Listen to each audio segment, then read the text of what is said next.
Hey, I'm meteorologist Doug Myers with the latest look at your forecast on this Thursday. Well, the outflow boundary on Wednesday morning certainly had an effect on what the rest of the day brought us. Cooler temperatures than expected. We didn't have quite as many upper 90s or even triple digits as what we were thinking early in the morning. Also brought some cloud cover in the area that kept temperatures just a bit cooler. Now, don't get me wrong, it was still hot. But unfortunately, with all that being said, that there was a strong cap in place for much of the WIBW viewing area, so the majority of the rain did fall in southeastern Kansas and south of I-35. So obviously, nothing here.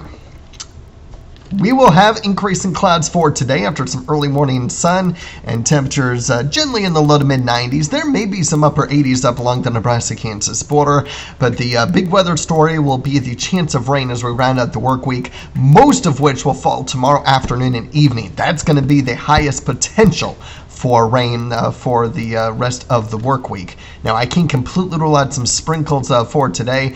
This model shows some clouds on the increase and then some spotty rain showers. Not going to amount to a whole lot. I don't expect any severe weather. If anything does develop, there's a chance that it stays completely dry.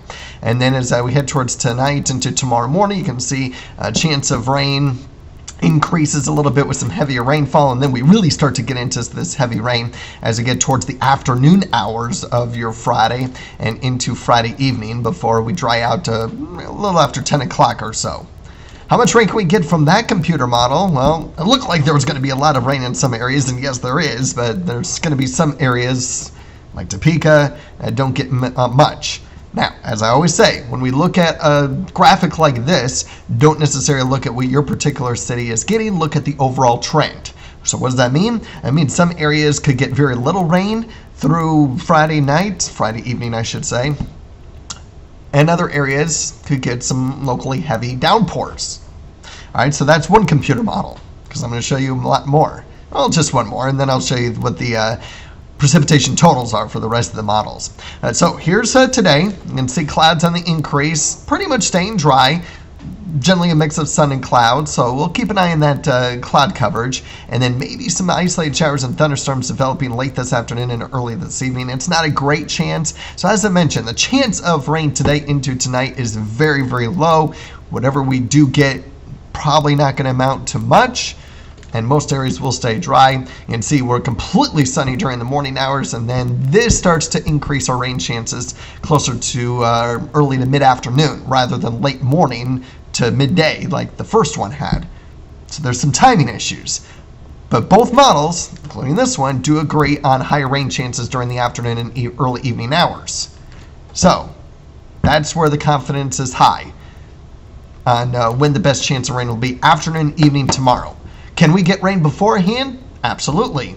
Can we get rain continuing a little bit into the overnight periods of Friday night after midnight? Sure, but I do expect most of the weekend to be dry. So here's through Saturday morning. We'll see if the colors show up there on the graph. The graph was the one that you just saw on that last graphic. So you'll notice that there will be several areas that get at least a half-inch worth of rain, which is indicated by the blue colors.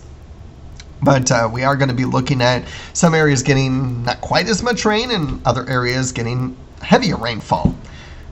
And then as far as the severe weather is concerned, I don't expect any severe weather for today or tonight. However, Friday into Friday night, we will have the higher severe weather risk down towards I-35 and areas in the southeastern Kansas. So that'll be something to watch out for the hail and wind threat. As I mentioned, most of the weekend will be dry before the rain starts to increase as we head towards Sunday night. So between 8 a.m.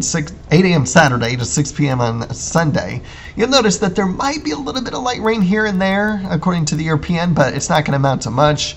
The GFS, again, not much. There might be a few isolated showers, but because the rainfall totals are going to be very light through the weekend, I don't have it in the official forecast. So most of that will start Sunday night, last on and off through the day Monday, and wrap up Monday night. And that'll set us up for the hot temperatures to return as we head towards Tuesday and Wednesday. Next week will generally be hot. The only reason why I have it in the upper 80s Monday is just because of that rain chance. But if it ends up being drier, we very could be in the low 90s, very similar to what we'll have on Saturday and Sunday. So generally speaking, low to mid 90s for the next 8 days.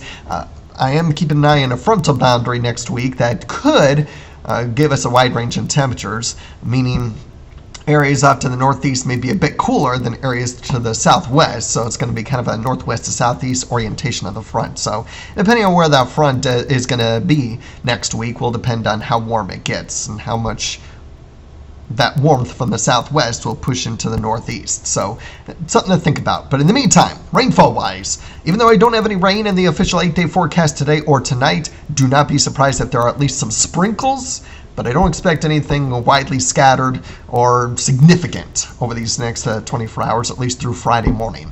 And then we'll increase the chance throughout the day on Friday with that rain chance, thunderstorm chance, possibly a few strong to severe storms before winding down Friday evening and drying out overnight Friday night. So that's the overall trend, at least in the short term.